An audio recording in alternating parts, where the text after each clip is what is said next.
Hello mga miman! Dahil sobrang init ng panahon dito sa amin sa Tayabas ay nagkayayaan kami pumunta dito sa La Lolas River. So ito ay yung dating Asul na Lubid at Lovers in Paris kung tawagin dati. So ito yung mga dadaanan mo. Siguro mga 15 to 25 minutes. Depende kung mabilis ka maglakad. Ayan. So may mga dadaanan kang ganito. Ayan. Lagi kaming nandito guys, tuwing summer, yearly, or depende kung mainit talaga yung panahon, bigla-bigla na lang kayong pupunta rito. So ito, medyo may paahon, nahinga ng person. Ayan, so may palayan dito guys.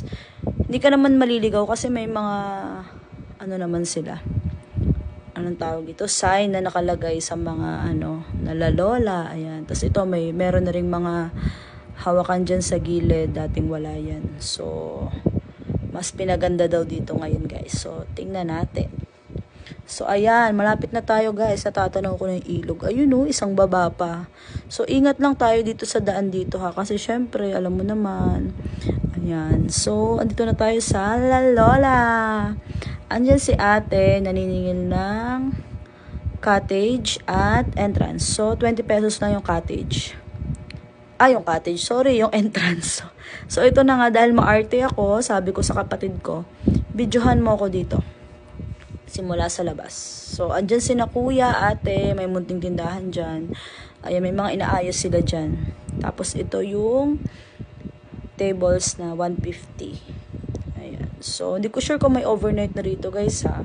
So, napakaganda ng lugar, super refreshing at relaxing. So, ito yung 300 na cottage. Ayan. Tapos marami pa ditong ginagawa sila at marami kang pwedeng pagpilian. May CR na din, ayan. So, pwede kang maglagay ng duyan, may mga nakasabit na duyan. Tapos ayan, may solar light sila. So, ito yung diving area nila. Ayan, so dahan-dahan lang dahil makipot ang daan. So, bibidyohan ko yung view sa taas nito. So, ayun. Ayan, ang ganda. Diyos ko, kung marunong lang talaga ako maglangoy, nag-dive na ako. Kaso hindi. So, dito tayo sa part dito. So, mas pinaganda talaga ngayon, ha. Maganda na talaga siya noon pa man. Mas pinaganda siya ngayon, guys. So, hindi sobrang lamig at hindi naman mainit yung tubig. Sakto lang. So, talagang marerefresh ka dito at marerelax ka sa lugar na to. Sa halagang 20 pesos, Diyos ko, mga hinayang ka pa ba? Ayan ang ganda, diba? Ang ganda ko, char.